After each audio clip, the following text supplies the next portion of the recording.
Oh, thank you for joining us today. I'm Brother P. Milesville, Grand Sheik of Temple 13, Morris Shine's Temple of America, Incorporated, founded by our holy and divine prophet, Noble Drew Ali, who was born, who came to this planet, rose in January 8th, 1886, 100 years after the publishing of the Declaration of Independence, where it states, "We hold these truths to be self evident that all men are created free and endowed with certain rights by their creator. And those certain rights are unalienable, are God given rights, or as we say in accordance with Moorish science, Moorish etiquette, as our birthrights as Moorish Americans. So we are proud of this opportunity to be here with you today.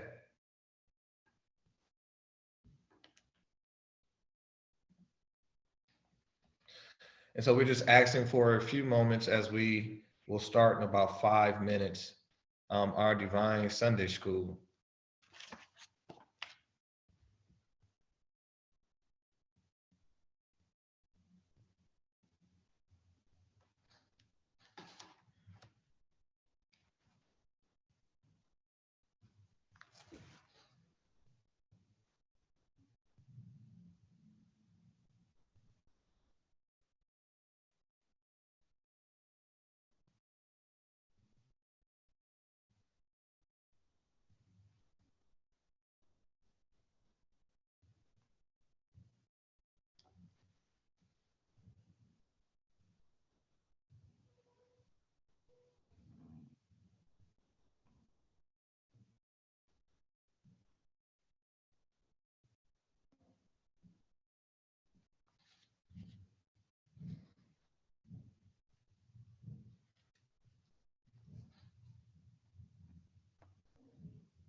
And so Islam, and once again, I'm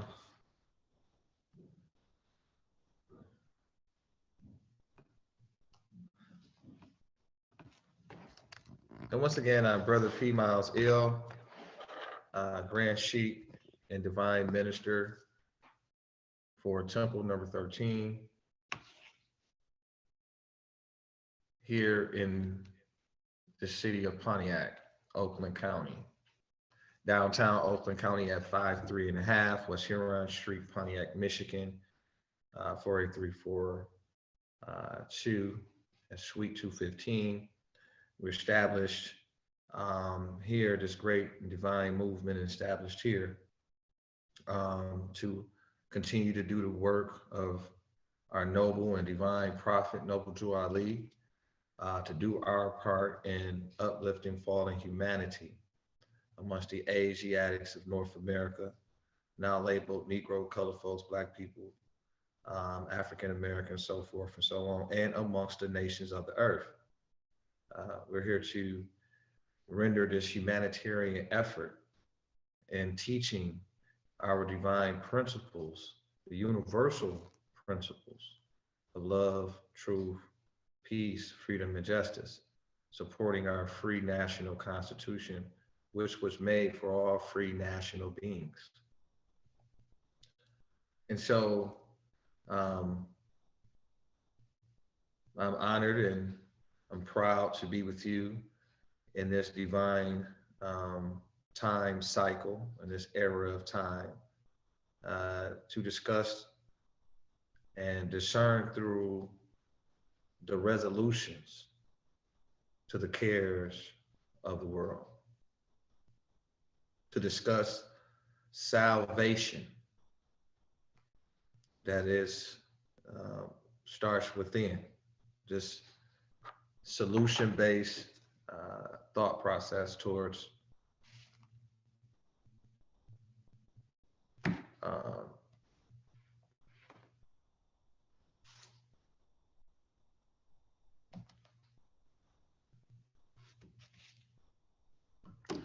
uh, the solutions towards our problems. I'm sorry about that. We got um, an opportunity to, um, people are sending in their divine messages of love and getting opportunity to join the meeting. So excuse my attention span.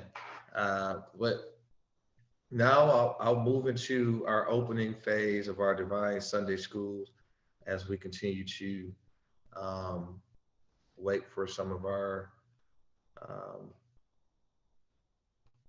audience or viewers or members that would like to participate. And before I go into the Moorish American prayer, you can always follow us at MSTA13gov.com. In fact, subscribe so you can receive a monthly newsletter um, with the industrious acts and activities of Temple Number 13, and it's our domestic effort and helping stabilize the region and mitigate the pandemic and other pre-pandemic issues. So you can always go to www.msta13gov.com and learn more about meeting times, locations, how to get in contact with my office and other offices of Temple 13, and any other opportunities, events, programs, and other resources that we have for our community and the extended community.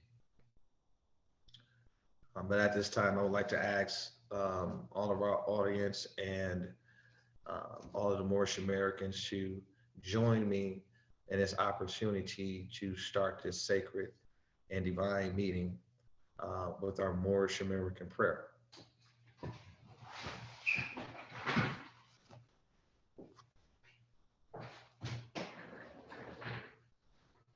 So it's 2 on the right and then 5 on the left feet at a 45-degree angle. Allah, the Father of the universe, the Father of love, truth, peace, freedom, and justice. Allah is my protector, my guide, and my salvation, by night and by day, through his holy prophet, Drew Ali. Amen. Peace.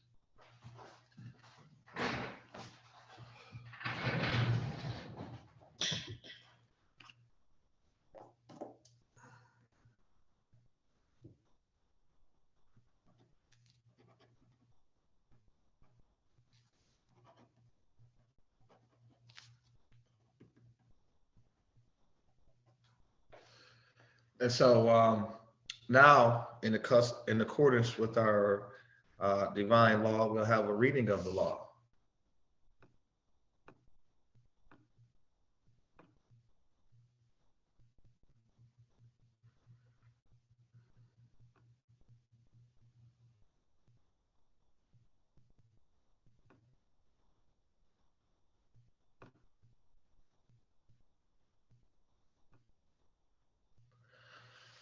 So I give honors before we read the law. I give honors and I give praises. I give praises to Allah, the Father of the universe, the Father of love, truth, peace, freedom, and justice. The one, the merciful, the one who rose the prophet, who I give honors to, our holy and divine prophet, Noble Drew Ali, the founder of this Moorish divine and national movement, which was founded in 1913 AD for the uplifting of fallen humanity, to teach the Moorish Americans of their nationality and birthrights, to teach them the true meaning of their American citizenship and their history, to once again join the families of nations. I give honors to Brother Marcus Garvey, who came before the prophet, who came to prepare and warn the people of the coming prophet, who was coming to uplift fallen humanity, and he helped prepare the people for the coming prophet. He helped organize the people in proper consciousness of themselves. So we give honors to Brother Marcus Garvey and all the great men of those times who came to uplift fallen humanity. I give honors to all the supreme grand advisors and moderators, the past supreme grand and moderators of the Moorish Science Temple of America, Brother C. Kirkman Bey, the Colonel, Sultan, Brother F. Nelson Bey, and Brother J. Blakely Bey. I give honors to the former Grand Sheikh and moderator of the Moorish Science Temple of America, Brother Arlov Il. I give honors to the present Grand Sheikh of the Moorish Science Temple of America Incorporated, Brother R. Jones Bey. And we give honors to his official staff. And I give honors to all of the officers to sheikhs and sheikesses throughout the state and throughout the several states. I give honors to my staff and all the officers and members and supporters of the Morris Science Temple of America, Temple number 13, here in the great county of Oakland, in the great state of Michigan. I give honors to the two flags combined, the Moorish flag, the Moorish flag, which is the red flag, my national descent flag. The red flag with a green star in the center. The green star, the 5-pointed green star in the center represents love, truth, peace, freedom, and justice, representing our 5 divine principles, 5 divine laws of the Moorish Science Temple of America. And is supreme for all Moorish Americans. And we give honors to the flag of the United States, which represents our republic, for which it stands, one nation, under God, for liberty and justice for all.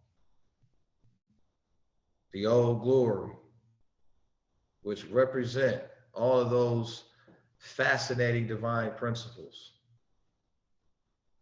representing our covenant, the greatest covenant known to man.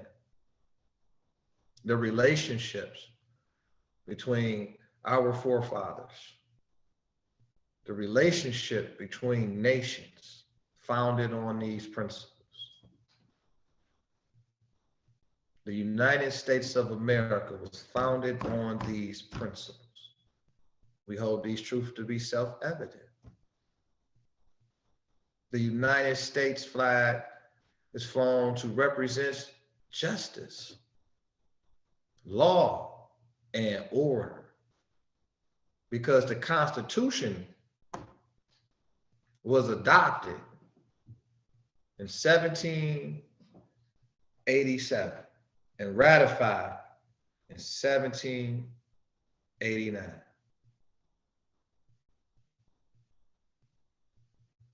These principles we give honors to the two flags combined, which formed this great republic. I give honors to our divine charter, which represents our legal right to practice Islamism in the United States of America. It's the authority to operate in the official capacity of the Moorish Science Temple of America and confer these degrees. I mean, you authorize. You're an authorized representative of this divine movement, what is filled with peace officers mandated to enforce the law. I give honors to the Moorish literature, our academics, the curriculum, which addresses the mental health conditions, the weakened state of the minds of not only the American people, but all people all over the world. This issue is a global issue where our people have been misled all over the world and subjected to ignorance and undesirable outcomes, which supports stress and depression due to lack of knowledge. So we here and giving honors to our Moorish literature, which was brought by our holy and divine prophet,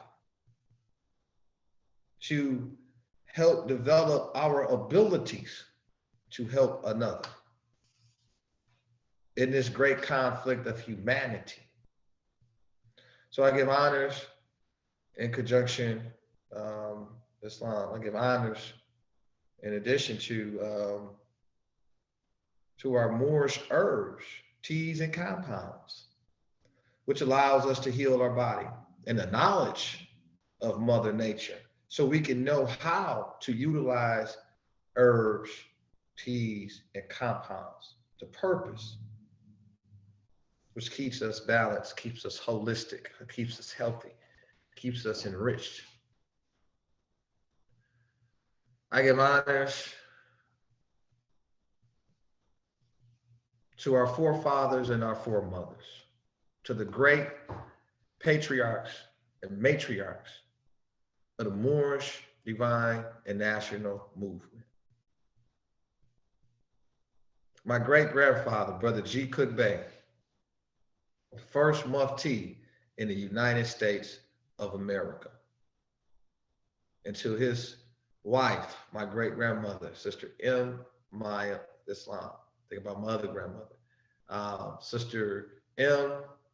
And they both of their names is Marie. Isn't that amazing? But Sister M. Cook Bey. These were the best friends to the Prophet, including my uncle, Brother I. Cook Bey, who initially engaged with the Prophet and developed the relationship and introduced the Prophet or my family to the Prophet. And the Prophet was able to activate their consciousness. And these were the best friends to the Prophet, the disciples of the Prophet, his sheikhs and sheikesses, that he set on a mission.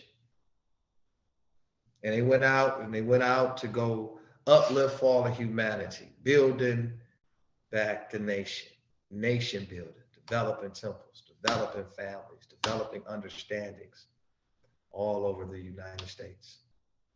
And it's because of their work, their missionary work, that I'm here today with you, having an opportunity to continue the work. I'm proud, honored to be a fourth generation civil servant of the Moorish divine and national movement to save the nation. I give honors to everything pertaining to the uplifting of fallen humanity. Peace.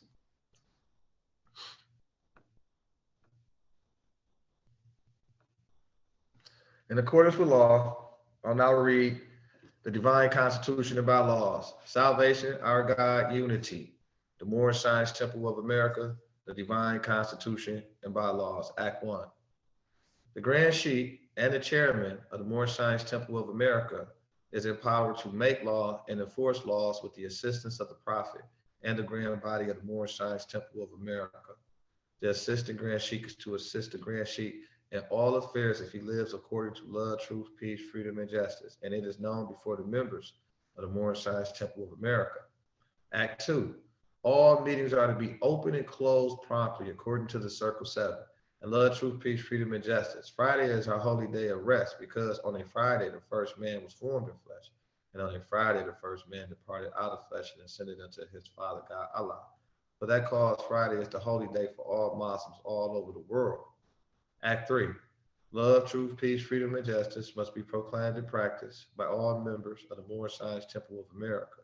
No member is to put in danger or accuse falsely his brother or sister on any occasion at all that may harm his brother or sister, because Allah is love. Act 4. All members must preserve these holy and divine laws, and all members must obey the laws of the government, because by being a Moorish American, you are part and parcel of the government and must live the life accordingly. Act 5. This organization of the Moorish Science Temple of America is not to cause any confusion or to overthrow the laws and constitution of the said government, but to obey hereby. Act 6. With us, all members must proclaim their nationality, and we are teaching our people their nationality and their divine creed, that they may know that they are part and parcel of this said government, and know that they are not Negroes, colored folks, Black people, or Ethiopian. These names were given to slaves by slaveholders in 1779 and lasted until 1865 during the time of slavery. But this is a new era in time now, and all men now must proclaim their free national name to be recognized by the government in which they live and the nations of the earth. This is the reason why Allah, the great God of the universe, ordained Abu Ali, the prophet, to redeem his people from their sinful ways. The Moorish Americans are the descendants of the ancient Moabites who inhabited the northwestern and southwestern shores of Africa. Act 7. All members must promptly attend their meetings and become a part and a partial of all uplifting acts of the Moorish Science Temple of America.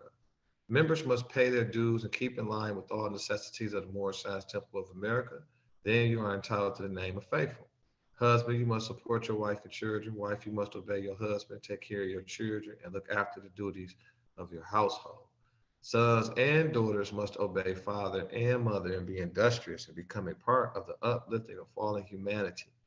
All Moorish Americans must keep their hearts and minds pure with love and their bodies clean with water. This divine covenant is from your holy prophet, Noble Drew Ali, through the guidance of his father, God Allah. Noble Drew Ali, founder, Moorish American prayer. Allah, the Father of the universe, the Father of love, truth, peace, freedom, and justice. Allah is my protector, my guide, and my salvation, by night and by day, through his holy prophet, True Ali. Amen.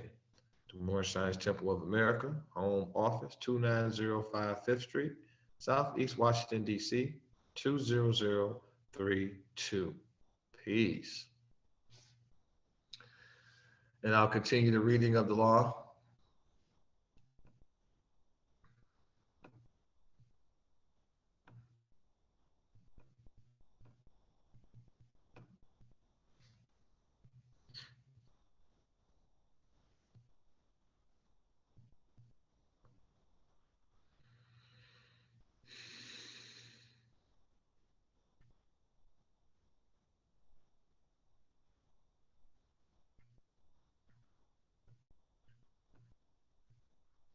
Islam. Questionnaire and additional laws for the Moorish Americans by the Prophet Noble Drew Ali. Act 1. Grand sheikhs and governors, heads of all temple, all businesses. Each said temple must be approved by the Prophet Noble Drew Ali. Before acting upon by any members, let it be finance, property, or any line of life that will cause the members to sacrifice finance, etc., that will cause the support of any group of members. Any former officer that violates these laws is subject to be removed from his office under heavy restriction, etc., by the Prophet of the Grand Sheikh. Act 2. All members are to attend their ADAP meetings and their public meetings promptly. If a member is found standing around in their meeting period, shall be fined 50 cents on the first case, and on the second case, he will be fined $1, which will go in your emergency fund. As member is working, his monthly dues must be paid, and if he has money in the bank, he must subscribe for as much as he is able to the Moorish Uplifting Fund because it takes finance to uplift the nation.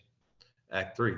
It is lawful and divine duty of every good member, if he is able in finance, to aid me in saving the nation. If he does not, he is an enemy to the cause of uplifting his own people, and justice must catch you.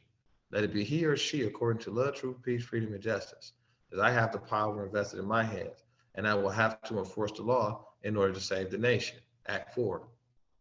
All members, while making a public speech, must not use any assertion against the American flag or speak radical against the church and any member of any organized group, because we are to teach love, truth, peace, freedom, and justice. Act 5.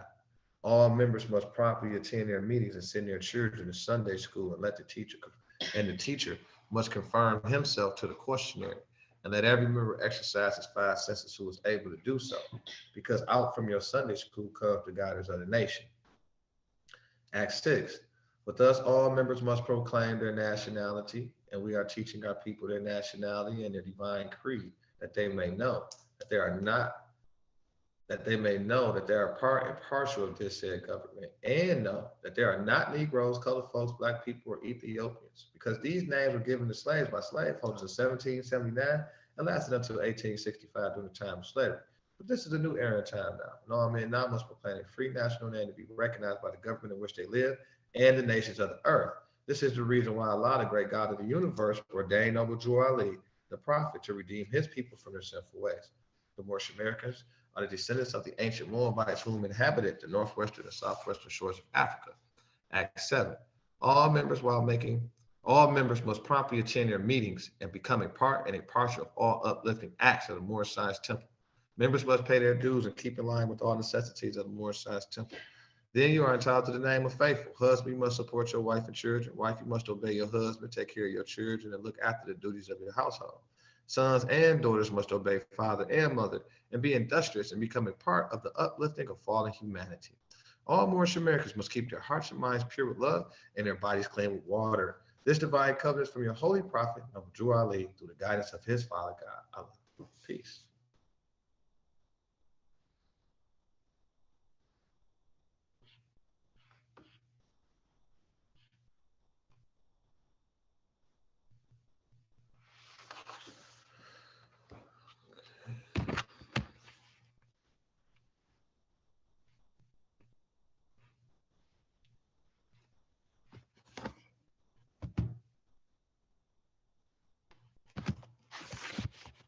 Okay, so,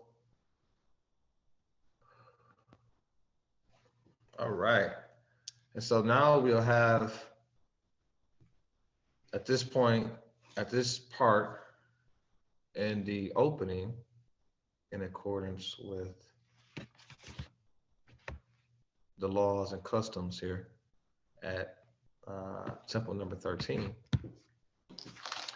we will read from the Holy Quran of the Moorish Science Temple of America, Circle 7, divinely prepared by the noble prophet, Noble Ali, by the guidance of his Father God Allah,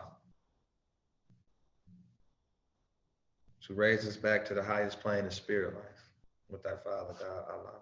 Noble Jew Ali, the prophet and founder of the Moorish Science Temple of America, to redeem the people from their sinful ways.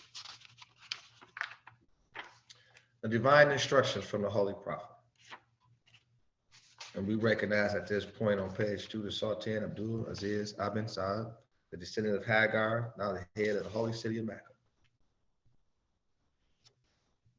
Know thyself and thy Father God Allah. The genealogy of Jesus. Okay? The genealogy of Jesus. With 18 years of the events, life, works, and teachings in India, Europe, and Africa. These events occurred before he was 30 years of age. These secret lessons are for all those who love Jesus and desire to know about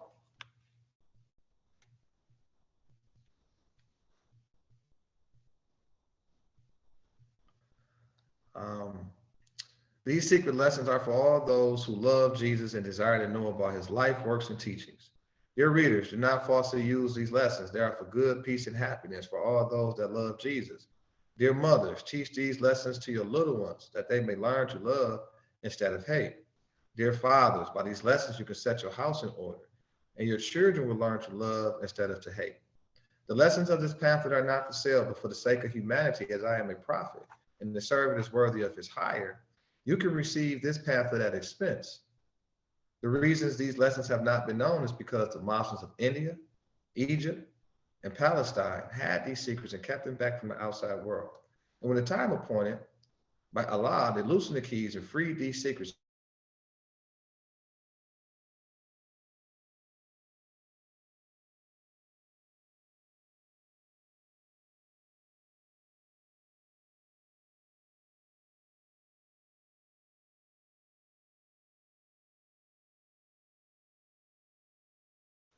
These are the Moabites, Hammonites, Canaanites who were driven out from the land of Canaan by Joshua and received permission from the pharaohs of Egypt to settle in that portion of Egypt. In later years, they formed themselves kingdoms. These kingdoms are called this day Morocco, Algiers, Tunis, Tripoli, etc.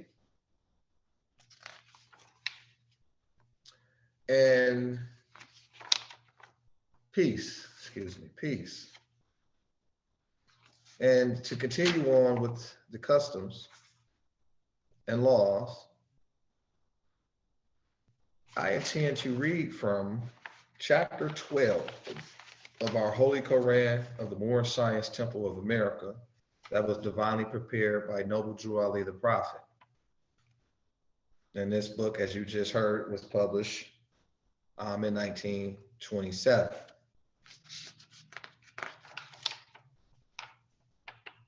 And what was the purpose? Purpose was to redeem our consciousness to the real issues that we are facing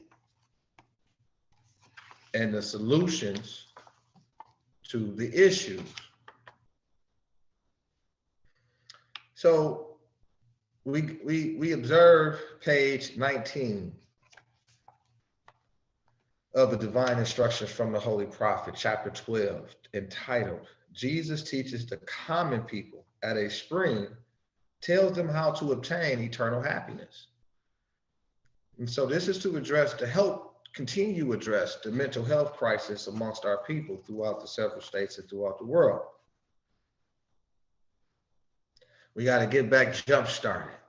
We got to get back to having a positive state of consciousness, regardless of the adversities, the challenges that we must face, which allows us power to overcome these challenges.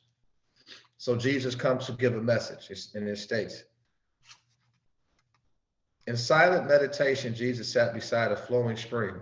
It was a holy day, and many people of the servant caste were near the place. And Jesus saw the hard-drawn lines of toil on every brow and every hand. There was no look of joy in any face. Not one of all of the group could think of anything but toil. Toil is another term for working. And work, all I can think of is work. And Jesus spoke to one and said, why are you all so sad? Have you no happiness in your life? The man replied, we sacredly know this, we scarcely know the meaning of that word. We toil to live and hope for nothing else but toil. And bless the day when we can cease our toil and lay down and rest in Buddha's city of the dead. And Jesus' heart was stirred with pity and with love for these poor toilers. And he said, toil should not make a person sad. Men should be happiest when they toil. When hope and love are backed of toil, then all of life is filled with joy and peace, and this is heaven. Do you not know that such a heaven is for you?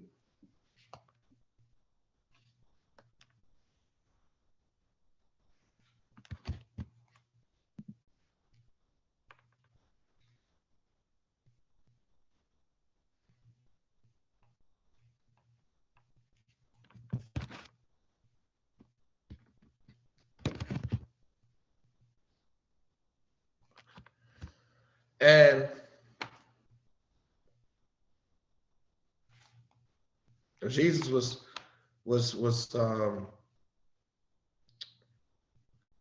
raising their consciousness, was raising their thoughts to infinite wisdom in this moment being expressed and described here.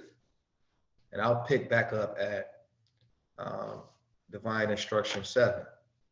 The man replied, of heaven we have heard, but when it is so far away and we must live so many lives before we reach that place. And Jesus said, my brother man, your thoughts are wrong.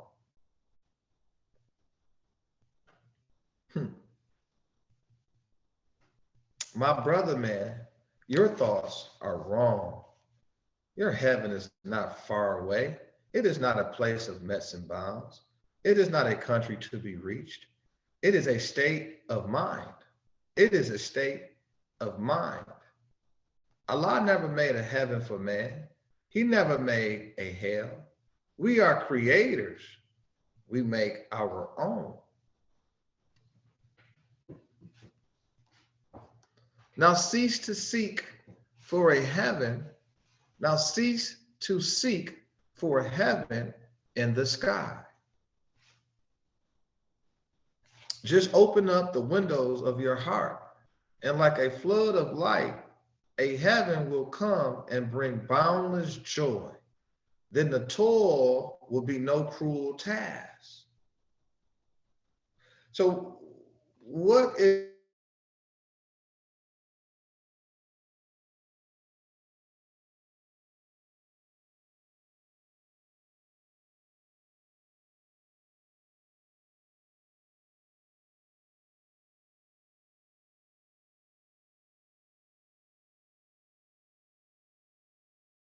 their assignments? And that's due to lack of education around the subject matter. When you forgot who you are, somebody, here comes this great spirit of justice, which is justice is balance and harmony. There was something imbalanced here. Because the poor toilers, the people, the common people would say, hey, it's tight, it's rough. Man, I'm going through it. This happening, this happening, this happening. I got to get back to work and I got to, man, I'm tired. And there's just no joy. There's no joy about the mission. There's no joy about the journey. And you going about, and Jesus see him, they say, wow, he going about like, wow, he feel the energy. He felt the energy. He said, wow. Jesus say, have you no happiness in your life? Then he asked him, he said, do you not know that this heaven is that this heaven is for you, that you have a heaven already for you? And he said, no, we don't know nothing about that. We don't have all we know of the meaning, he said, all we know, the meaning of that word, we toil to live and hope for nothing else but toil. And bless the day when we can cease our toil and lay down and rest in Buddha's city of the dead. Well, wait a minute. Jesus said, no. He said, what did he say? Divine Instruction 5. And Jesus' heart was stirred with pity and with love for these poor toilers, right? And that's exactly how I look at our people in these conditions. I say, wow, my heart is stirred with pity and with love. So I look at my brother, man, and my sister, and I look them in the eye and say, your thoughts are wrong.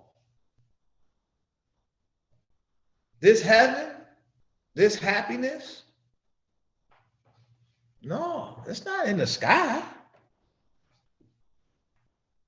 Let's go back to it. Divine Instruction 8. My brother, man, your thoughts are wrong. Your heaven is not far away. It is not a place of metes and bounds. It's not a country to be reached. It is a state of mind. Allah never made a heaven for man. He never made a hell.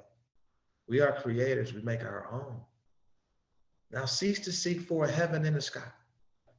Just open up the windows of your hearts and like a flood of light, a heaven will come and bring a boundless joy. Then the toil will be no cruel task. So the mission will be no cruel task. You will have this joy, this bound.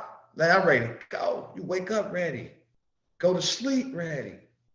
Because you're moving off a different energy supported by joy. I said, we don't even talk about joy no more. What we talk about is the struggle. Right? What we talk about is the struggle. Where's the joy? The people were amazed and gathered close to hear this young, strange master speak, imploring him to tell them more about the Father God Allah, about the heaven that men can make on earth, about the boundless joy. And Jesus spake a parable. He said, a certain man possessed a field. The soil was hard and poor. By constant toil, he scarcely could provide food to keep his farmers from want. One day, a miner who could see beneath the toil and passing on his way saw this poor man in his unfruitful field. He called the weary toilers and said, my brother, do you not know just below the surface of your barren field, rich treasures lies concealed? You plow and sow and reap in a scanty way, and day by day you tread upon a mine of gold and precious stones. This wealth lies not upon the surface of the ground, but if you will dig away the rocky soil and dwell down deep into the earth, you will need no longer till the soil for naught. The man believed, the miner surely knows, and I will find the treasures hidden in my field. Then Jesus said, no, Islam, divine instruction states, and then he dug away the rocky soil, and deep down in the earth, he found a mine of gold. So what does that mean? Your salvation, your solution to your problems are within you. This is within you. The problems are within you, and the solutions to the problem are within you. So learn yourself more plainly. Take more time out to focus on personal development. Give yourself just as much energy as you need to be personally successful. Successful at understanding your anatomy, your constitution, your genetic makeup, your emotional makeup, your talents, your skills, your things that weaken you. What are some of the things that does not push you to be the best you, the best version of yourself, right? And how do you conquer? You know, when do you conquer that those ungainly parts of your mind that keep you subject to continuously making bad decisions and blaming others and refusing to hold yourself accountable, which supports the state of madness, which supports the state of stress, which is hell on earth. And you embody these principles to create either a heaven climate for self, starting from within, or a hellish climate. Those harsh conditions which are manifest of bad decision makings. And that's why our Moorish curriculums, it teach in our Moorish curriculum, Moorish science, it teaches that the sin is in the thought, not the act. So we must be careful with our thoughts.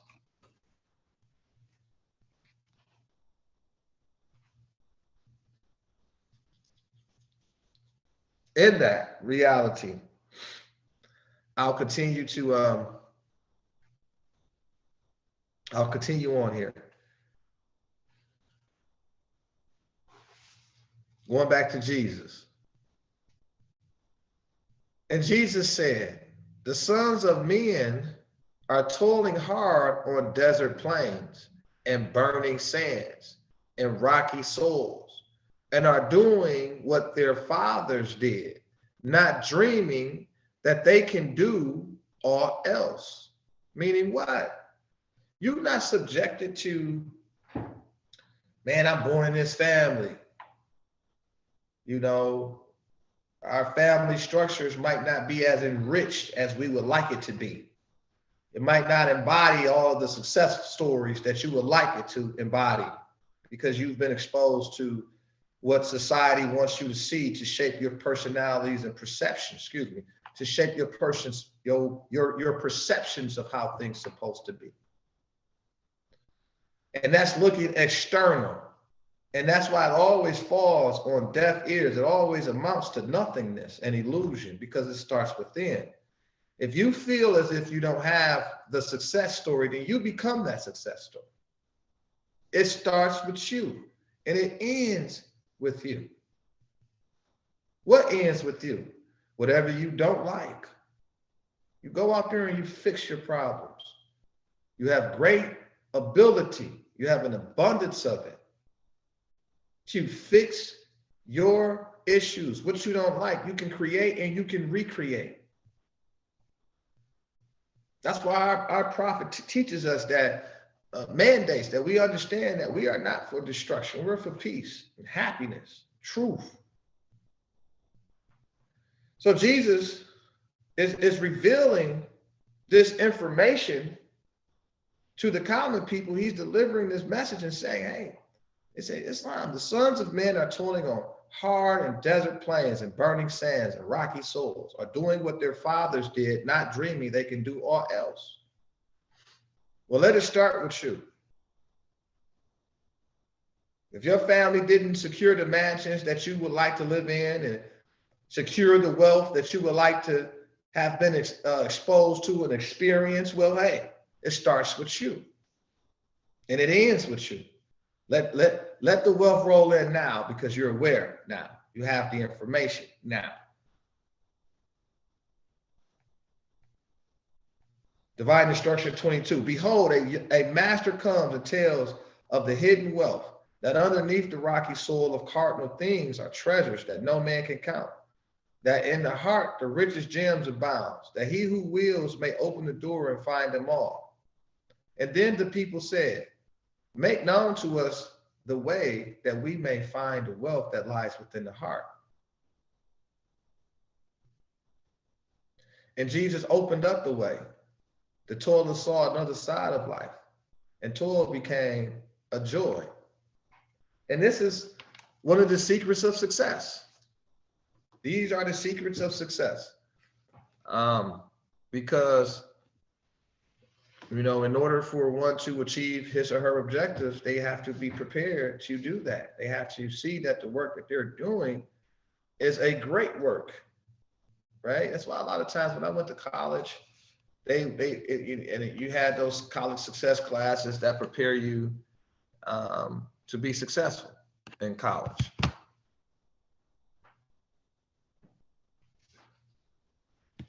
And they always say, hey, when you're looking for your career, you want to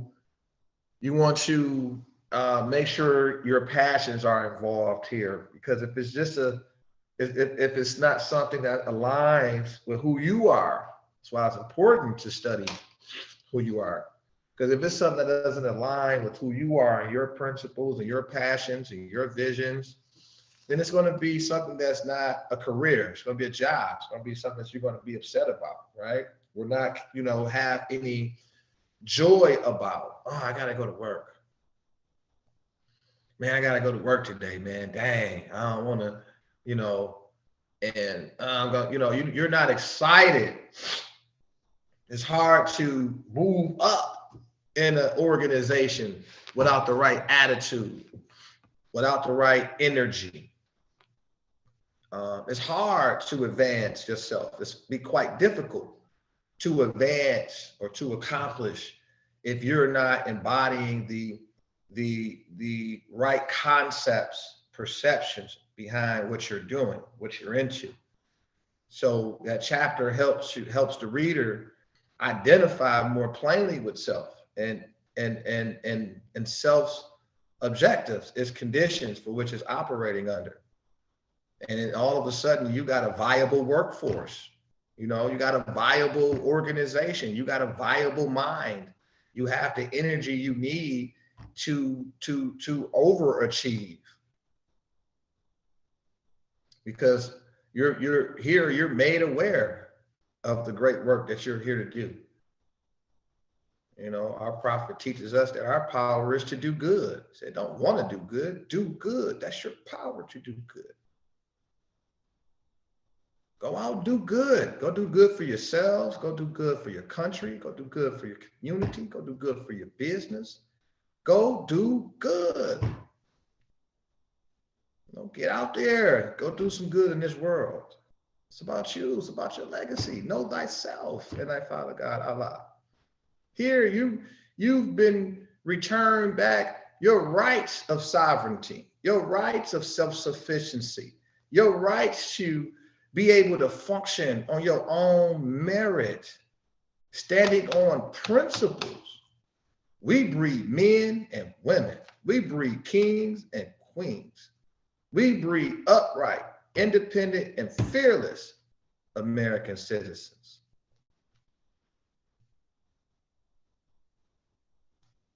And so, very important chapter, how to attain eternal happiness. How to obtain eternal happiness. So,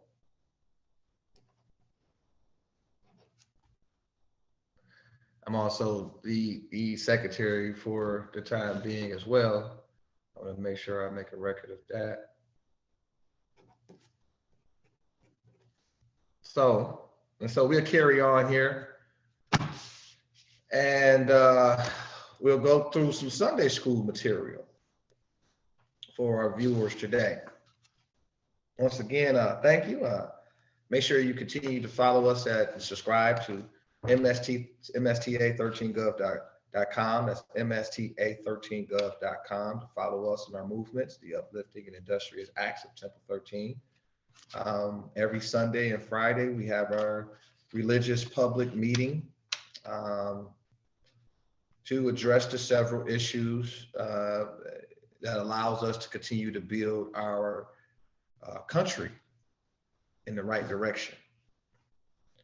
And so, in accordance with the law, I will recite my nationality identification card. Islam, Unity, Allah, age 1, 1984, Brother P. Miles L. This is your national identification card for the Moorish Science Temple of America and birthrights for Moorish Americans, etc.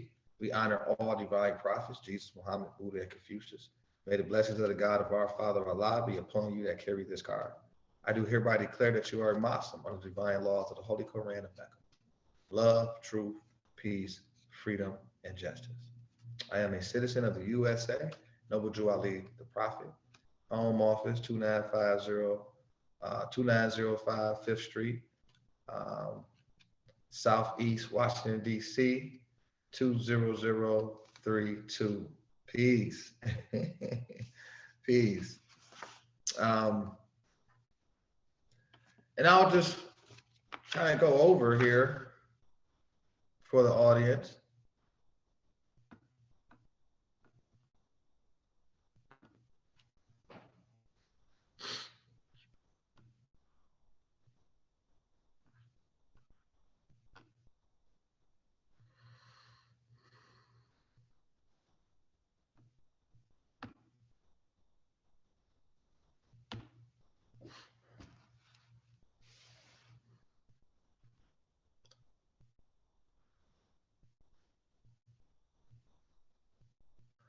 And we'll just go through, we'll start at question 16, which is one of my favorite questions and answers. This is from our questionnaire. It's 101 questions and answers, comprehensively presented here for our members and our audience to build, to develop the proper concepts with regard to our Moorish curriculum for Moorish Americans. So in question 16, it asks, how did the Prophet begin to uplift the Moorish Americans? And it states by teaching them to be themselves. Well, what is our religion? Well, Islamism. Is that a new or is that an old time religion? It's an old time religion. What kind of a flag is the Moorish? It's a red flag with the 5-pointed green star in the center. Question 20. What do the 5 points represent? Love, truth, peace, freedom, and justice. How old is our flag? It is over 10,000 years old. Which is our holy day? Friday. Why? Because Friday is the day on which man was formed in flesh, and it was on a Friday when he departed out of flesh. But who was Jesus? He was a prophet of Allah. Where was he born? In Bethlehem of Judah, in the house of David. Who were his mother and father? Joseph and Mary. Will you give in brief the line, genealogy through which Jesus came? Some of the great fathers through which Jesus came are Abraham, Boaz, by Ruth, Jesse, King David, Solomon, Ezekiel, and Joseph by Mary. Why did Allah send Jesus to this earth? To save the Israelites from the iron hand oppression of the pale-skinned nations of Europe who were governing a portion of Palestine at that time. Well, how long has that been? About 2,000 years ago. What was the nationality of Ruth? Ruth was a Moabitess. What is the modern name for Moabites? Moroccans. Where's the Moroccan Empire? northwest of Maxim. What is the modern name for Maxim, Africa? What is the title given to our ruler in Morocco, Sultan? Question 35. Where do we get the name Jesus from? The East. What does the name Jesus mean? Jesus means justice. Question 37. Did the angel give to the child that was called Jesus a holy name? Yes, but it cannot be used by those who are slaves to sin. What is an angel? An angel is a thought of Allah manifested in human flesh. Question 39. What are angels used for? To carry messages to the four corners of the world, to all nations. What is our prophet to us? He is an angel of Allah who was sent to bring us the everlasting gospel of Allah. Question 41. What is the everlasting gospel? It is a saving power that comes from Allah through our ancient forefathers, Islam, through our ancient fathers by his prophet. What is the covenant of the great God Allah? Honor thy father and thy mother, that their days may be long upon the earth land, which the Lord thy God Allah hath given thee.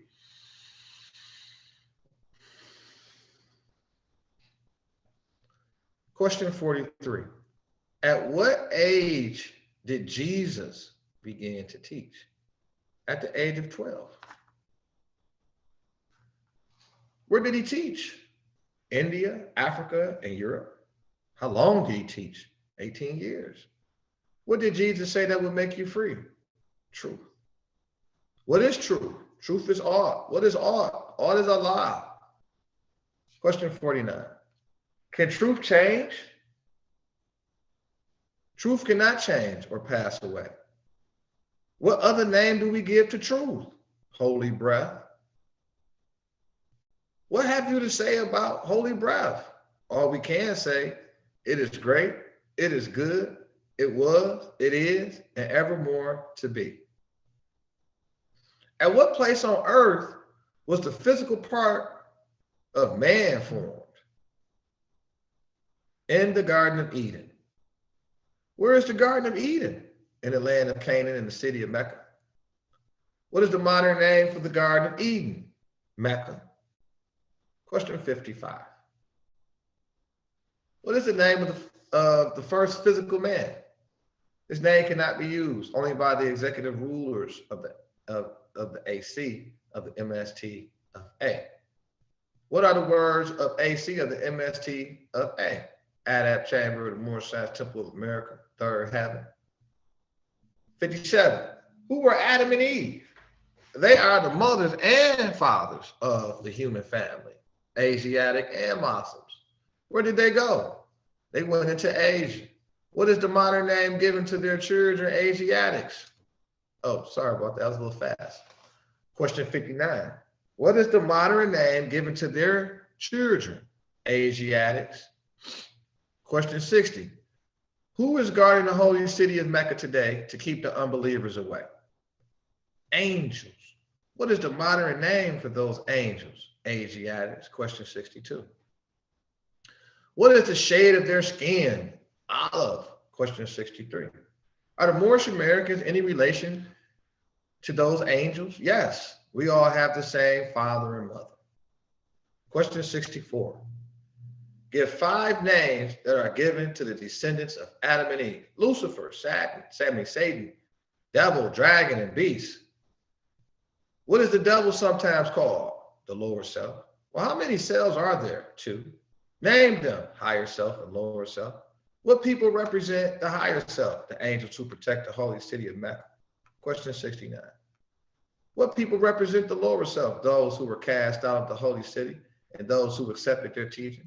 Question 70. What is the higher self? The higher self is the mother of virtues and the harmonies of life and breeds justice, mercy, love, and right. Question 71.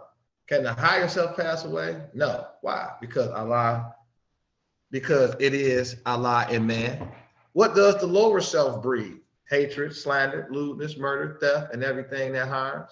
Question 74.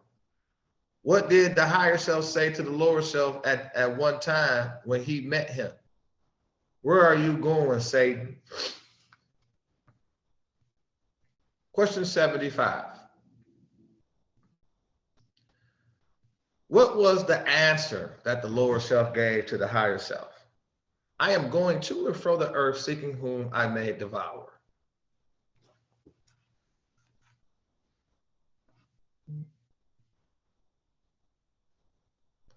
Has he finished his task of devouring? Yes. Question 77. When was his time declared out? When he nailed Jesus on the cross. What are the last words Jesus uttered? It is finished. What did he have reference to? He had reference to the end of Satan. Did Jesus say that he would return to conquer him? Yes. Well, what is the name of the person into whom Jesus was first reincarnated? Prophet Muhammad, the conqueror. Question 82. Was Satan to be bound then? Satan was to be bound in part. Question 83. When was the head of Satan taken off? 1453 Byzantine. By whom? By Muhammad.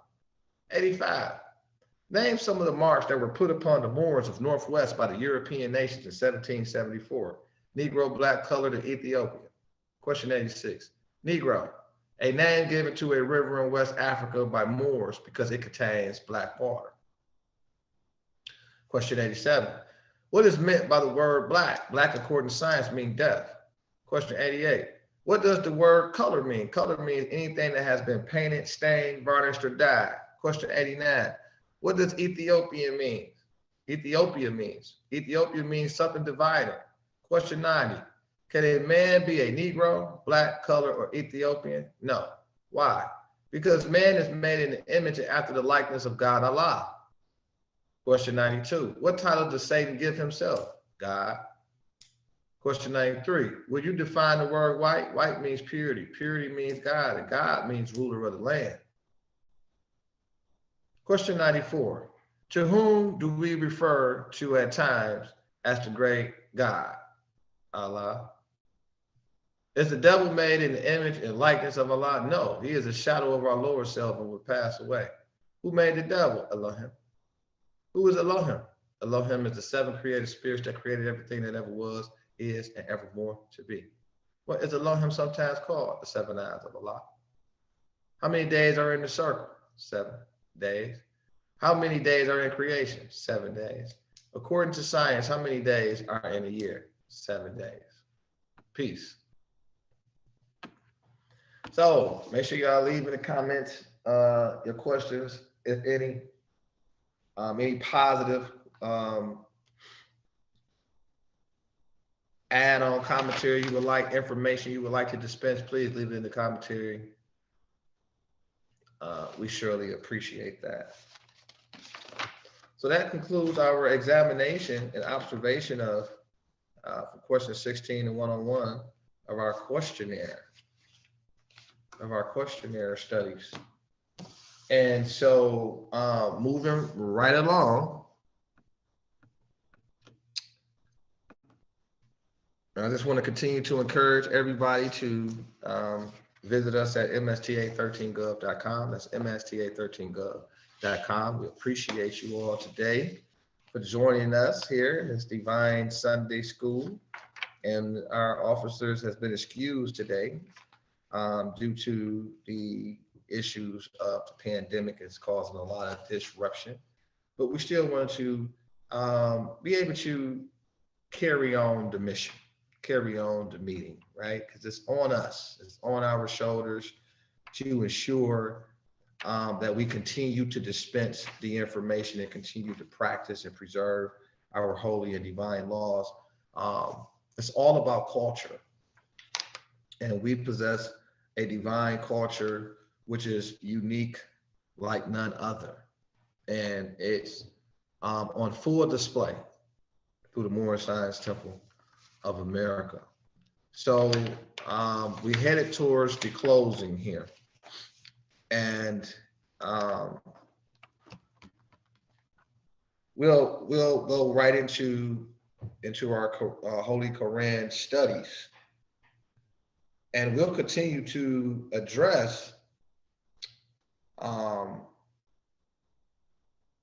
the mental health crisis with more information to help reshape our perceptions, right?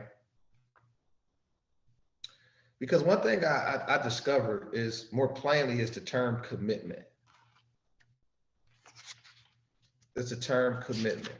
So we need to recommit ourselves. We need to reaffirm ourselves to that commitment, that original commitment. And it is so important that we hurry to rekindle that flame, that eternal flame of commitment, which prompt my reading of the covenant, our Asiatic covenant. And I'll bring this up.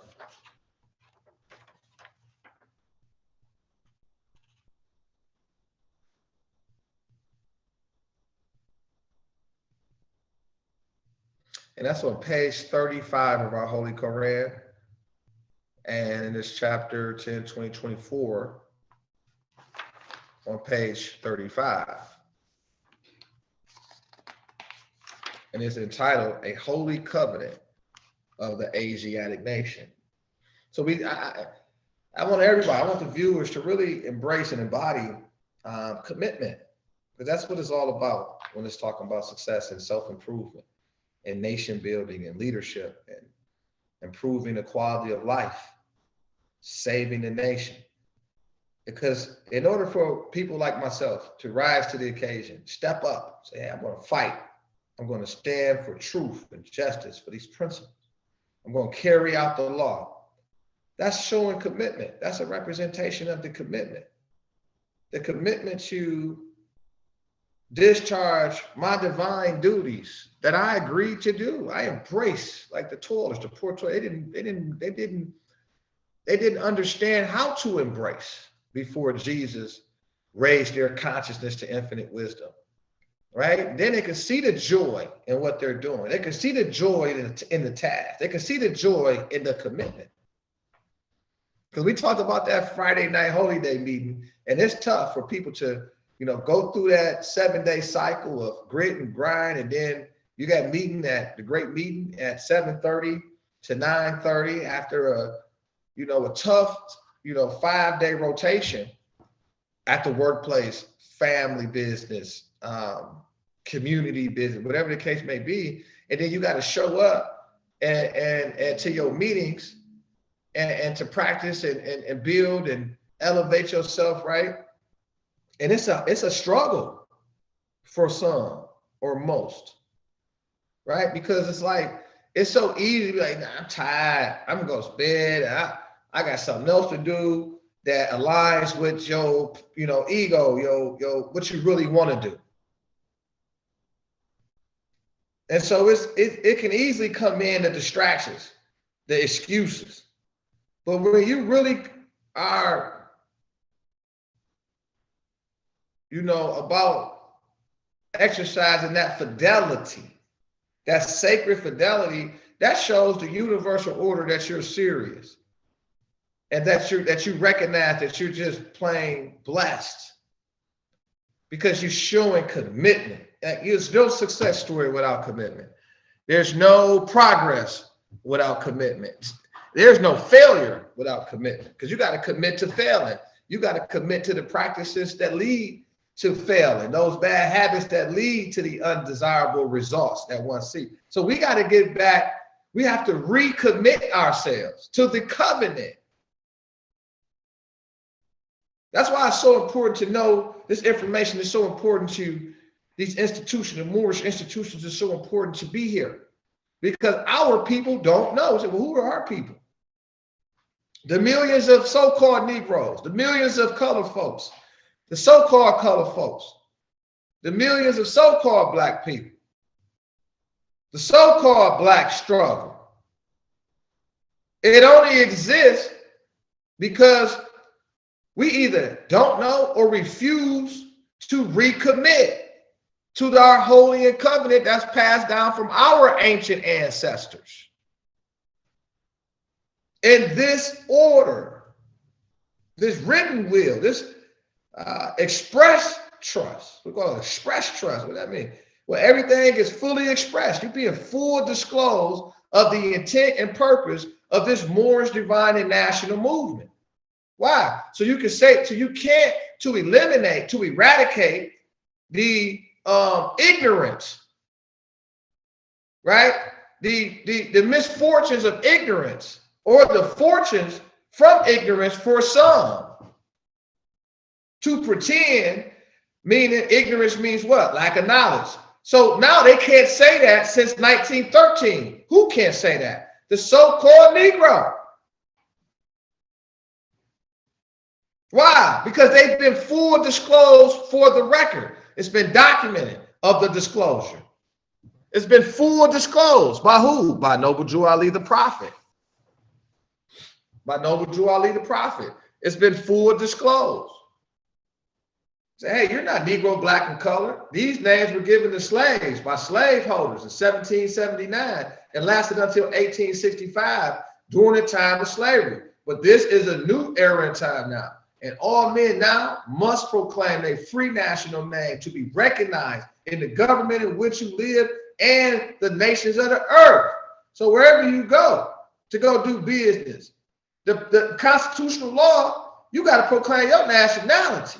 Or you outside of the fold, the constitutional fold of government by name.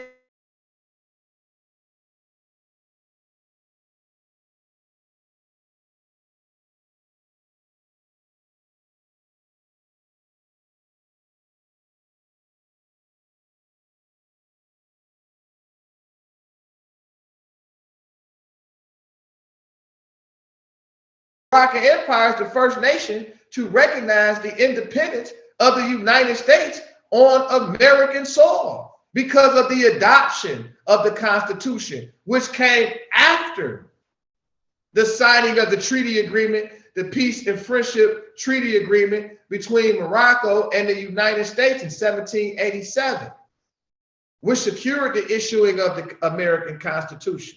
In 1787, ratified in 1789. True American history.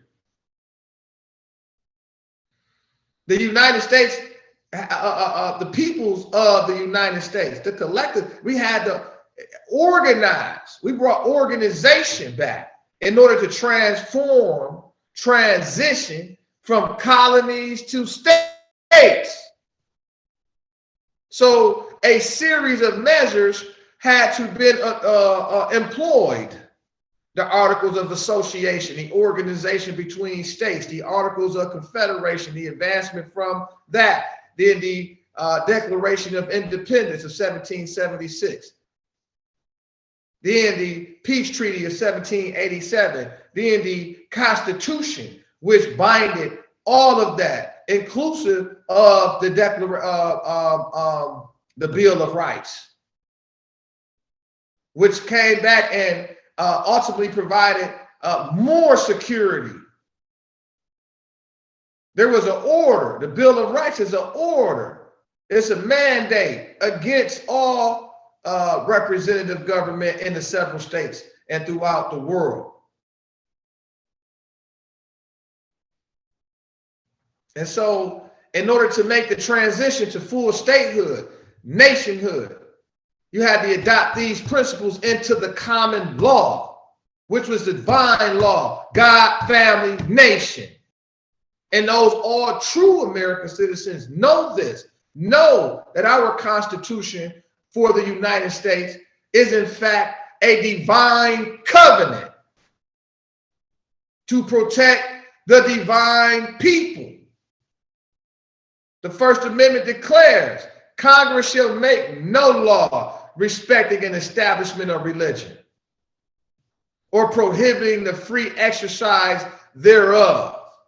So there should be no law created to violate the Declaration of Independence. It should be no law to declare or enact it that violates the rights of the people.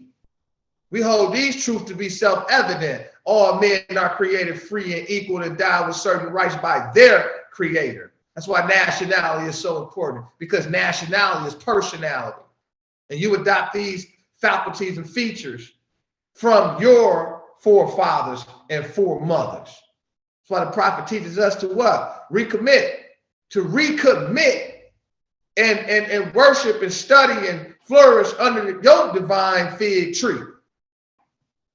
Reconnect to your ancient roots, customs, and practices which have kept you safe, kept you wholesome for centuries. As you just discovered, the audience just discovered, well, our flag is over 10,000 years old. The United States is only 200 some odd, a little bit over 200 years old. Our nation is over 10, our flag was represent our nation is over 10,000 years old.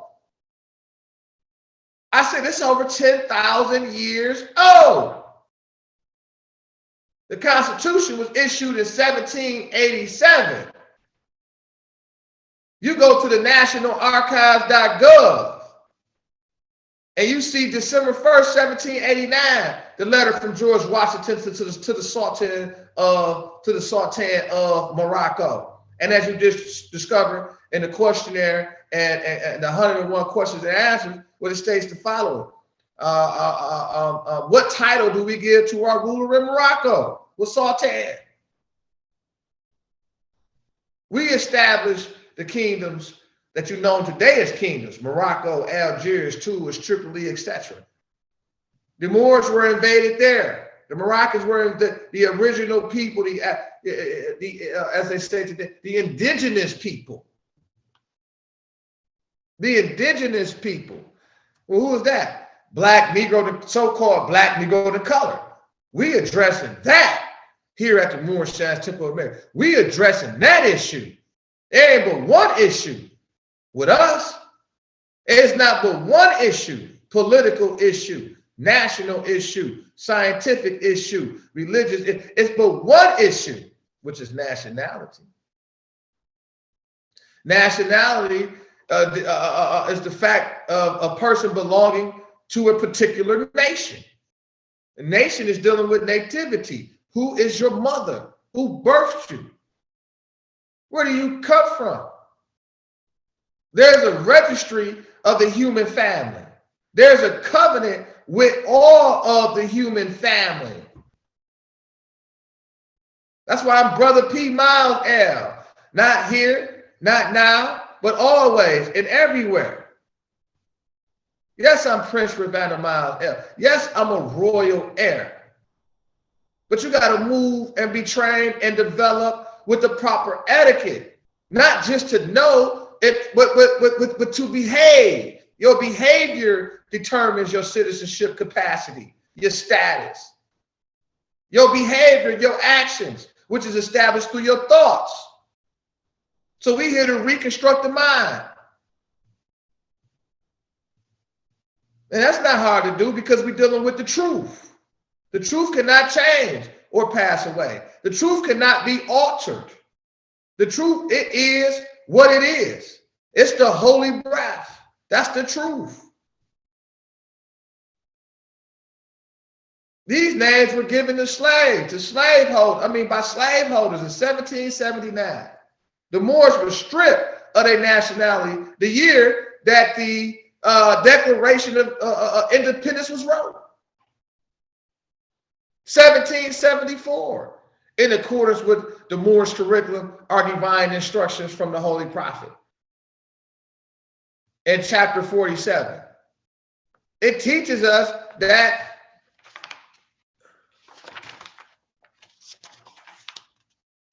it states the following, divine instruction 15 through 17. The prophet states that the time has come when every nation must worship under its own vine and fig tree, and every tongue must confess his own. How you not claiming your own people? How you not standing up for your own family, for your own nation? We produced a weak society. We got to get back to courage and intelligence. We are men and strong men and women. We are a nation of strong men and women We are a nation of laws that produce strong men and women, law enforcers. Each and every American citizen and national inhabitant, etc., is a law enforcer, is a peace officer, are peace officers, and have a duty under the Constitution as American citizens. They pledge their allegiance to enforcing the law. We're a nation of laws. The laws is written. It's called the Constitution of the United States of America.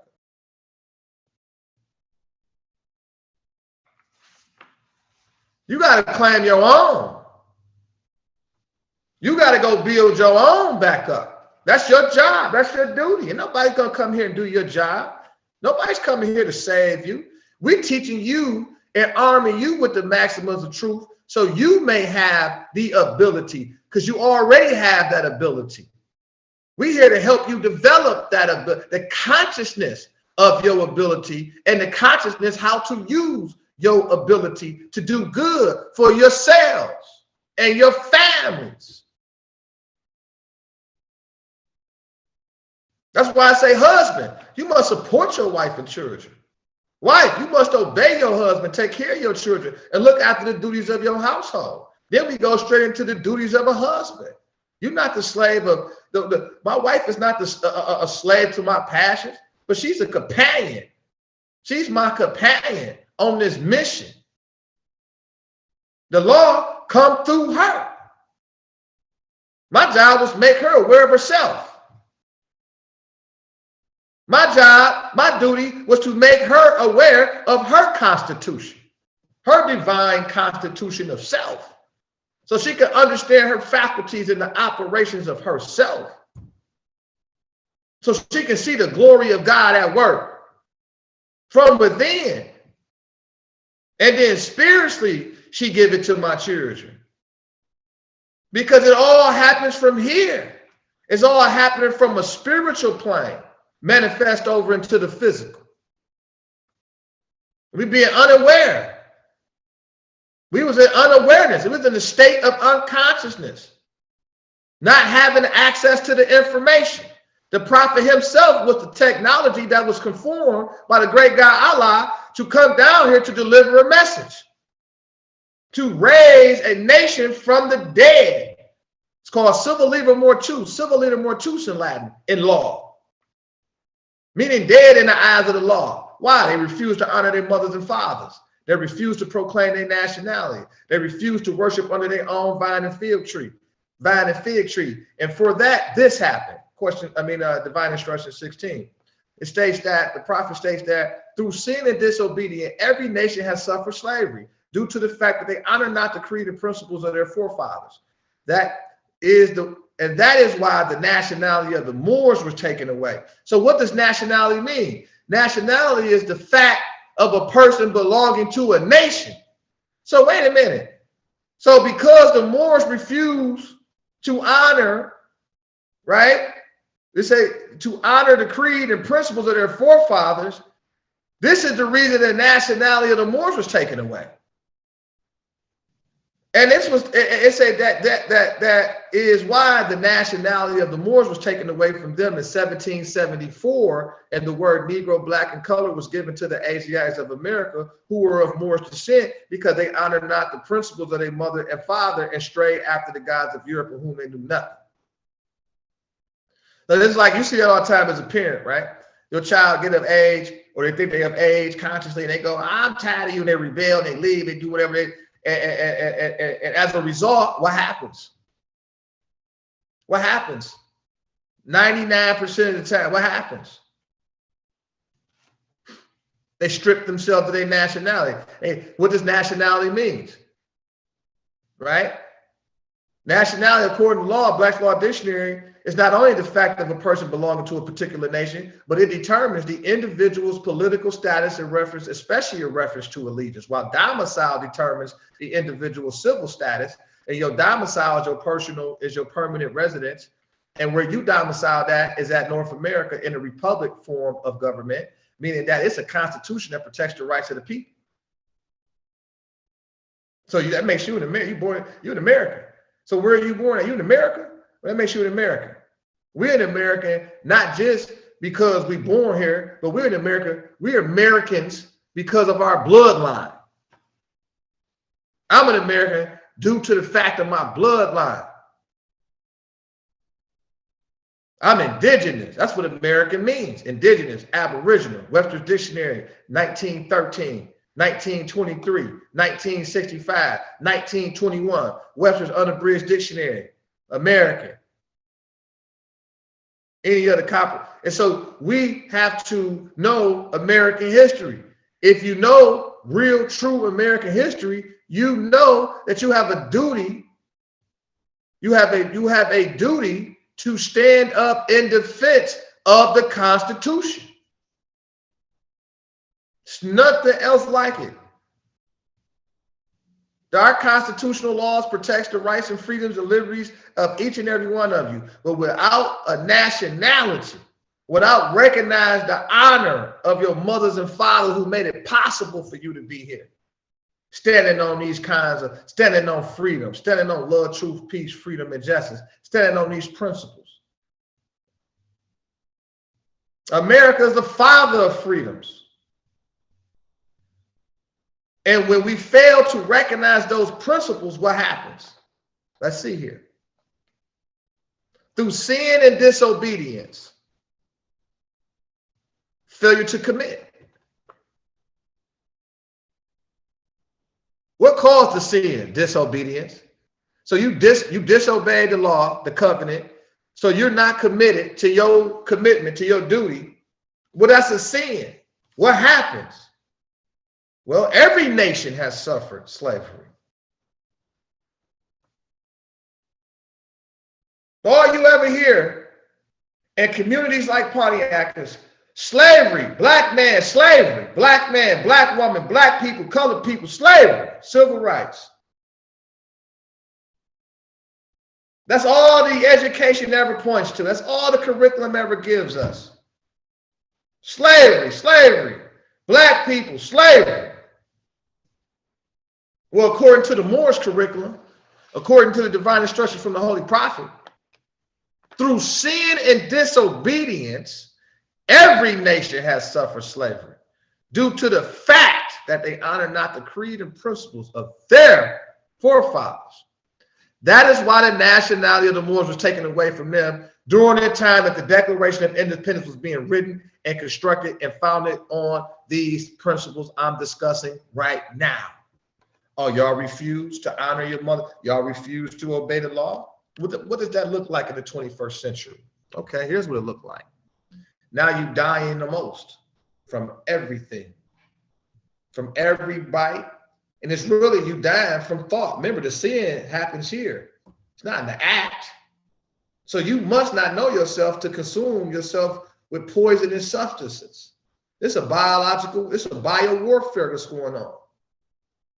So you didn't return back to the ways of your ancient forefathers who were the masters of agriculture, who was the masters of industry, who invented industries and trade with the international community, had this commerce established for millions of years. We're the masters of health and wellness. When I look at the gentlemen on TV talking about they represent science, first and foremost, it tickles me. Then it frustrates me because people are my people.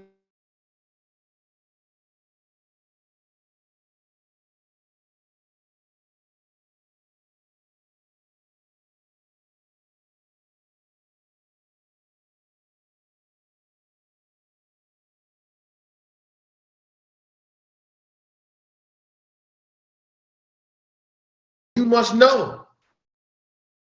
Here, you're required to study. We don't leave you in belief. We bring you up through faith. We bring you through belief, through faith, and then enter you into the third heaven, fruition, consciousness, self-awareness. Self-awareness. We bring you into self-awareness. You the AI. You are the intelligence. So that is why the civic parts of this lesson today, that is why, right, the nationality, because the nationality determines the individual's political status. So the political status was removed. That's how you got black. That's how the people got black. That's how millions of Moors got black. In 1774, we refused to honor our mothers and fathers and our ways. This is how we failed, the fall and creation of man. This is how we failed. This was the true and great pandemic. And this time, which we're still feeling the impact. Now, the prophet was born 1886. So 100 years later, at the publishing of the Declaration of Independence in 1776, rose a prophet literally on the centennial time frame, 100 years later, January 8th. Right? First month of the Gregorian calendar, January 8th. Right? After that 7th day of creation was born the prophet, Noble Drew Ali. The universe, the Elohims raised the prophet up. Boom. We need you to do something. They sent him to the earth. What to do? We got to bring the people out of there. 100 years later, the end of the dark ages was ending. The transition of authority was in the process. So now here comes the prophet in 1913 AD. And he said, Islam. What's going on? What's that? And this is the old time religion. This is the science that was prepared by your ancestors for your earthly salvation. We need you to return back all those, give Caesars back what render unto Caesars was Caesar's. That was merely, you merely adopted that. That's not yours, that's theirs. This is yours right here. This for your earthly salvation. This your navigational coordinates. This allows you to move up and down the hedges and highways. This allows you to prepare the next generation for what their missions are to the sons of men. So they can do they can do greater than what their fathers did. So the prophet came, born January 8, 1886, came, North America, 1913 AD, established the Moorish Divine National Movement, established the trust to secure the birthrights of the Moorish Americans, the Moroccan descendants who were born in America, indigenous to the land and state of the Moroccan Empire, which extends from northeast, southwest Africa up to the great, even unto the present, North, South, Central Americas, Mexico, and the adjoining islands, etc. So the people who were enslaved, they were the actual aboriginal indigenous heirs of the largest estate on this side of the cosmos. And because failure to honor their mothers and fathers, so through sin and disobedience, all of that was lost. We were debased from our Father God Allah because we chose to gratify our lower self. We chose to get engaged into things that had nothing to do with nothingness. And we see it today. We see it in our behaviors and our thoughts and our attitudes right now today towards each other because of the lack of commitment to our holy covenant that we have with each other. And which brings me into page 35, Divine Instructions from the Holy Prophet, a Holy Covenant of the Asiatic Nation, chapter 24.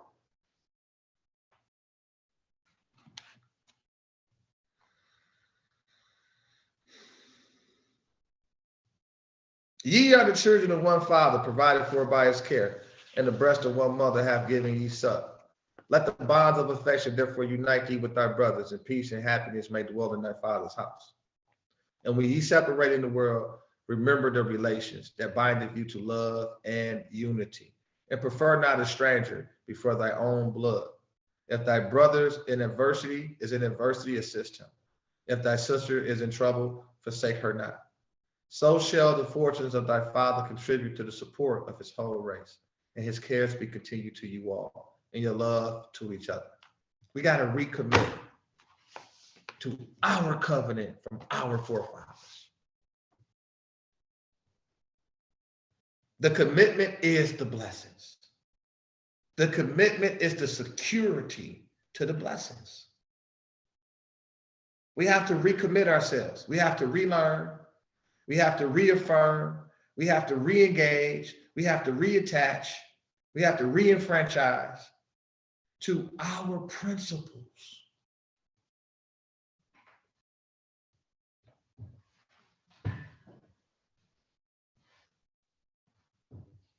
The time is now, brothers and sisters. We're all being called to do this great work. Some of us have accepted the call and was prepared for this moment right now. Our prophet teaches us and warned us and prophesies of this day. He said the great and lawful day is sure to come. And we've been preserved and set aside, and we've been taken through a development, a training to prepare our minds and spirits to develop the ability to save the nation.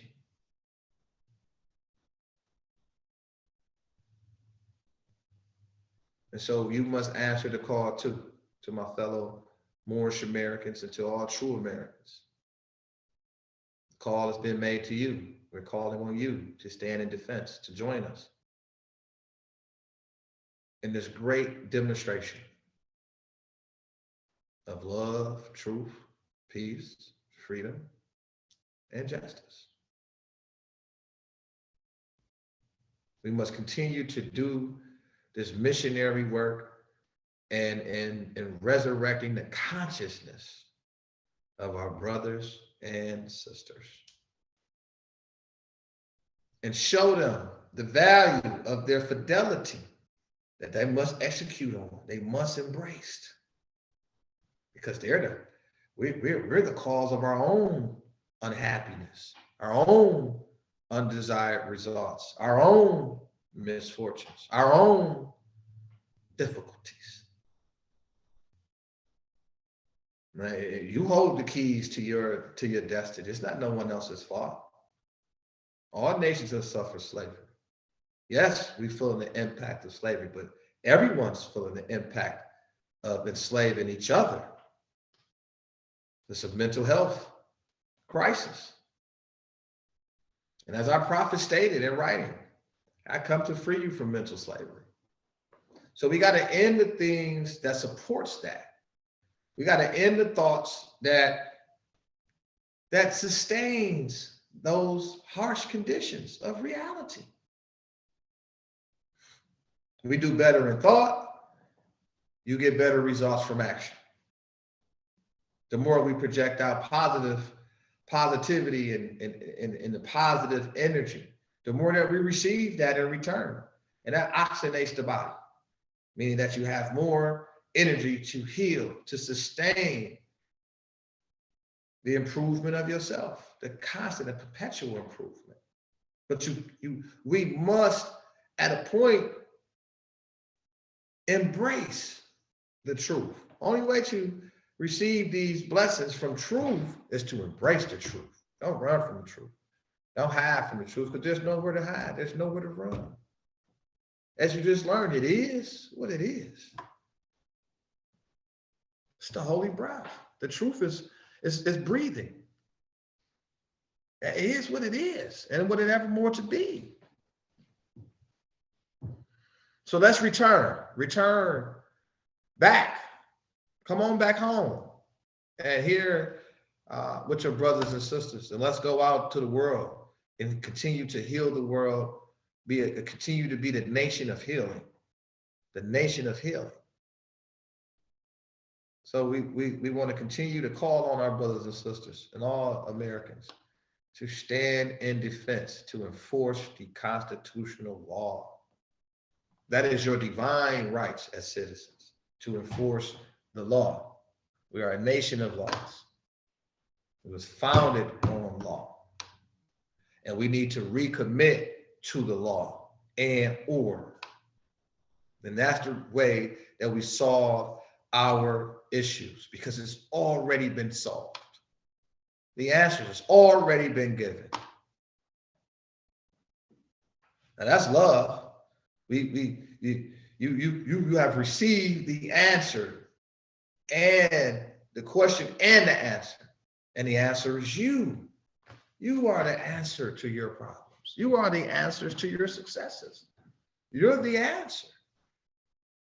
And so I'm proud and I'm honored to be here this afternoon to tell you about to make you more aware of yourself and your mission to the sons of men.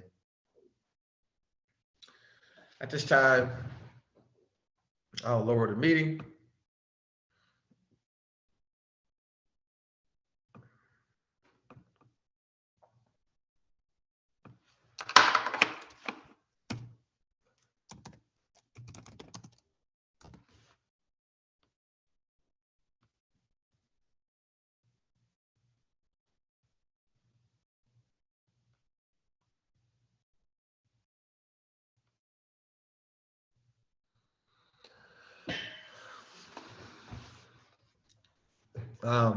Islam. Governor warns all Muslims. I'll now read the divine warning proclamation by the Prophet Noble Jew Ali. Prophet warns all Muslims. Governor ordered to read proclamation at each meeting. I hereby inform all members that they must end all radical agitating speeches while at work, in their homes, or on the street. We are for peace and not destruction. Stop flashing your cards at Europeans to cause confusion. Remember, your card is for your salvation. Failure to obey these orders will be of severe consequences. We are for love, truth, peace, freedom, and justice. Islam. We are for love, truth, peace, and freedom. And when these principles are violated, justice must take its course. Any member or group of members who hold malicious feelings towards the temple of the Prophet or violate the divine covenant of the Moorish movement will receive the reward from Allah for their unjust deeds. All true Moors will and must obey the law as laid down to them by their Prophet. If they lose confidence in their Prophet, they should turn in their card and button, cease wearing their turbans and fez, and return to the state where I, the Prophet, found you. This is a holy and divine movement founded by the Prophet Noble Jew Ali, and if the Prophet is not right, the temple is not right. The Prophet therefore is sending out the divine plea to all Moorish Americans that they do their part in protecting their Prophet and the temple. This is an everlasting movement founded by the Prophet through the will of Allah to redeem his people from their sinful ways. By order of Prophet Noble Jew Ali, peace.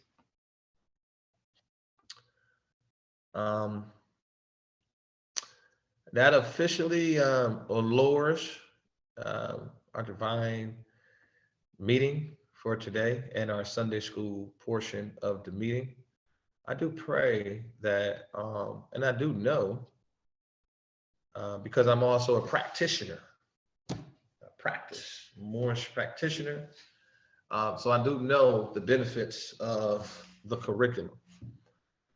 We're in an information age, so we need to continue to use these platforms to continue to dispense the necessary information to help our members all over the world become better citizens and become better people for themselves and for their communities, for their children, for the generations to come. So they can look back and see us and say, hey, we're honored to honor you. That's important. The work that we do here is everlasting impact.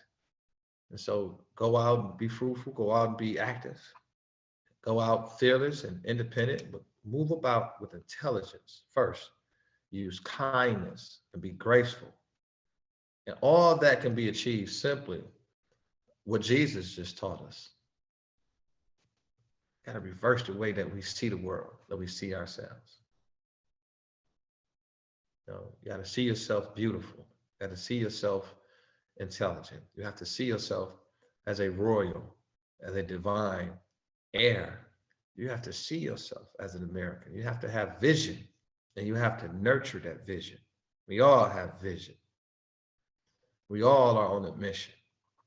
But you have to see that vision. You have to cultivate it with love for yourself. Look at yourself and tell yourself, you're beautiful. Beautiful creation. What am I here to do? To uplift, first and foremost, yourself. Raise that self-esteem up. That's what Jesus was doing. He was raising the self-esteem up. He said, what is wrong with my people?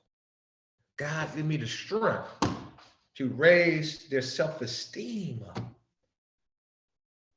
Confidence matters, my brothers and sisters. Confidence allows you to become a billionaire today. It allows you to become a doctor and go heal people. It allows you to be the best version of you. It allows you to perform at a capacity that you didn't even know that you could perform at. It takes confidence, and that's what Jesus brought to the people. That's what Prophet Noble Jew Ali came to this planet to do, to rebuild the confidence of the sons of men. When we were beat up, we were out the game, as they would say. We was not on the map. Our flag was not found. Where's our flag? When you look at that dollar, you see two seals, two national seals. Where's the other national flag that formed this nation? Out of one, we are many. Our flag is over 10,000 years old. We have a divine duty that's unimaginable to the peoples of the world. This is the real meeting. You look at the United Nations, you look at the decisions that's being made, it's being made without our approval.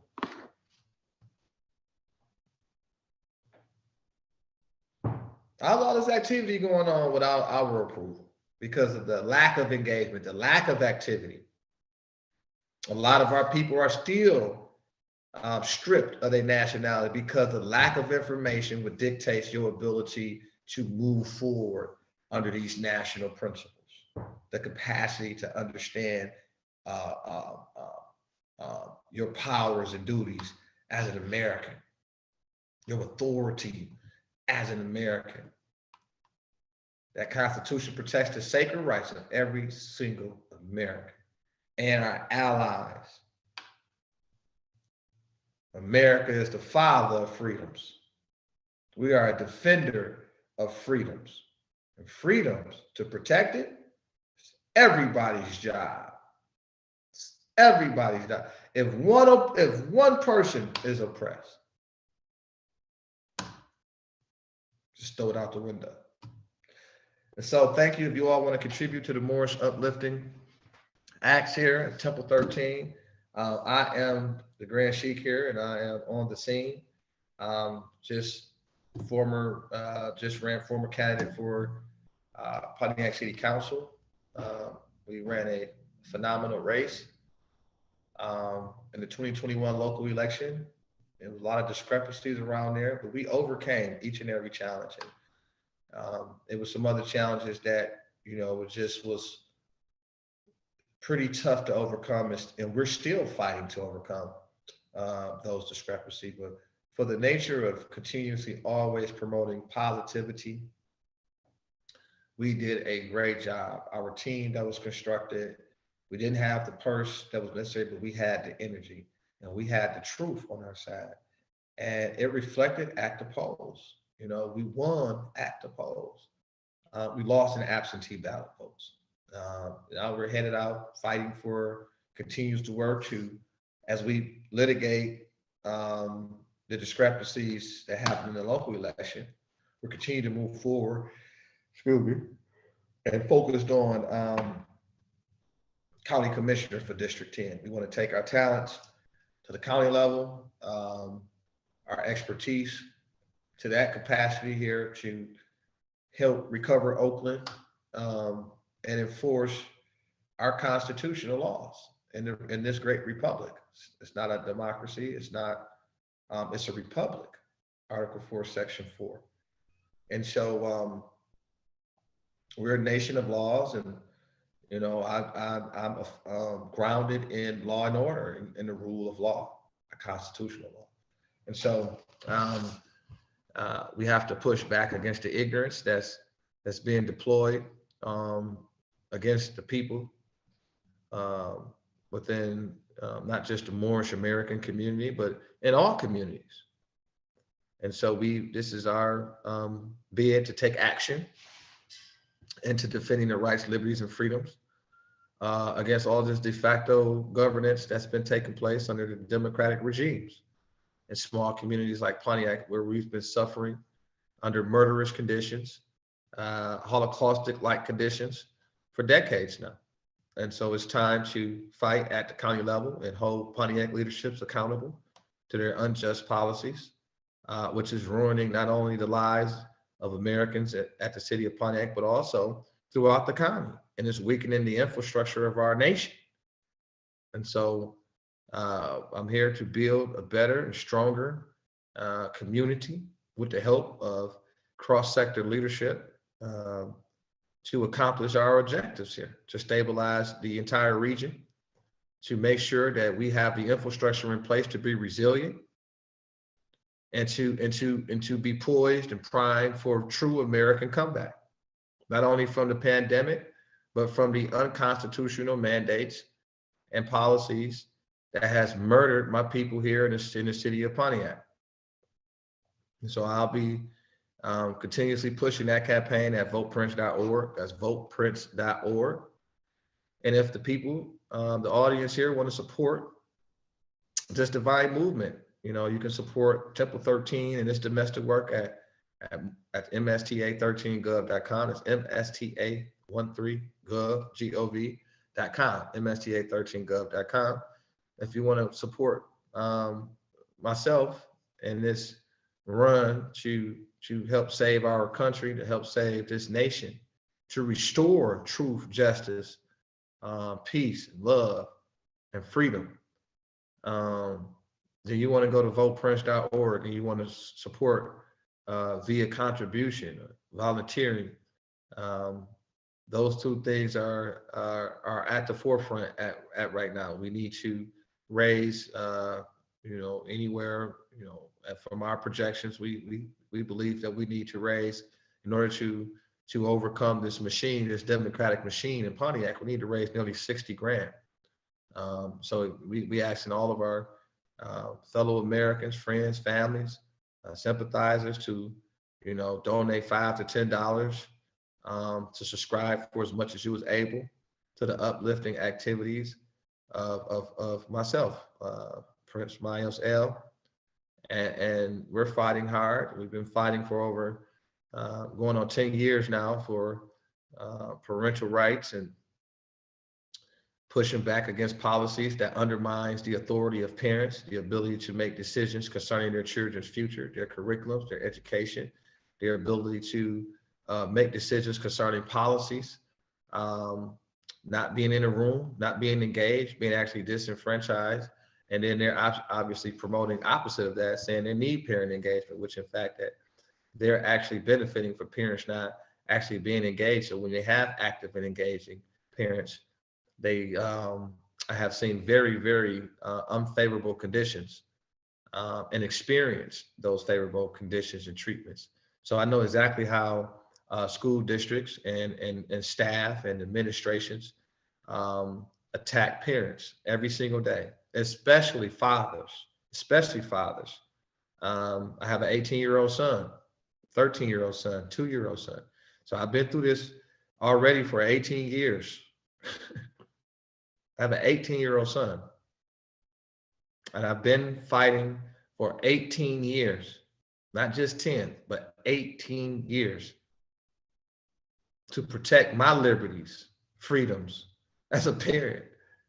I've taken on this fight for 18 years, and now I have another son, 13 now, and I'm still here fighting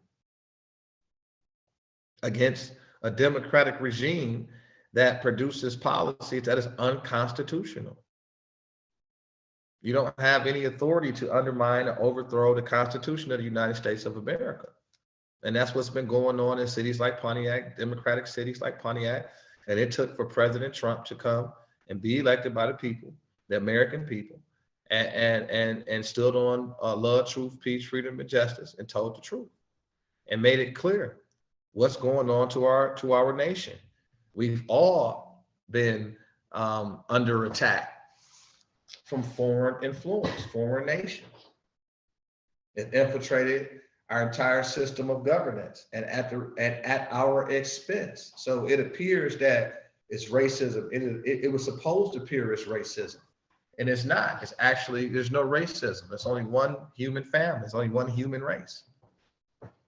And what's going on is that President Trump made it clear on how we've been invaded and what was at stake and how our Constitution has been undermined, and how all parties has taken an action against the rights, interests of we the people. And this is how you got a President Trump. This is how these events went on to lead up to a President Trump. Look what went on for Prophet Noble Drew Ali to come and rise to the podium and tell the people the truth. Right? 100 years before he came, you had the Declaration of Independence. Right? Now, here comes the price and say, well, wait a minute, what's going on here? That's not actually what's going on. Our Constitution is being undermined. The Moors lost their nationality because they was sitting around here violating the divine creative principles of their forefathers. And some more people were enslaved too. They were in dishonor. It's called dishonor. It wasn't in honor. You got to honor your mothers and fathers. So at that point, you're dead in the eyes of the law. You have no estate. You have no inheritance. You have to claim it. You have to claim it. You claim it. You have to make a claim on your estate in order to fulfill the covenant, the terms and conditions of the contract, which was issued from your ancient mothers and fathers. You got to proclaim your nationality, your free national name. You can't run around here talking about you somebody else that you're not, and then talk about some rights that you possess. You have no rights. Your rights come from somewhere. Your rights descend from your mothers and fathers. You don't got no rights. Your birthrights come from your family. Who birthed you? Who's your mother and father? What nation do you derive from? If you're tired of being violated, then you got to understand who you are, and you got to speak the truth, and you got to take truthful actions. You have to place people on notice. That's law. It's called due process. You don't sit and hide and watch all this YouTube and stuff and do all this other stuff and sit here and read no books. And then it ain't just about reading books, but it's actually about taking the action. It's about taking the action, a legal action, a lawful action, a constitutional action, a divine action, when it comes to clearing up who you are. So that's what I am. That's who I am. That's what we have going on. That's our mission. That's our agenda. We got to push back against all unconstitutional policies.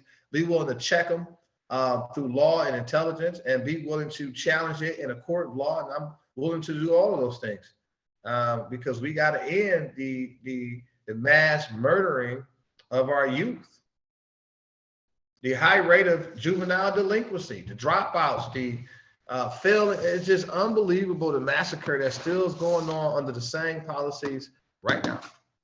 So I'm running for office at voteprince.org for County Commissioner District 10. And I appreciate all the support and contributions that we receive to take this mission on and to achieve the objective come November. Okay. And so so visit us at msta13gov.com. I also want to say thank you all for joining us today. Honors to you. And we will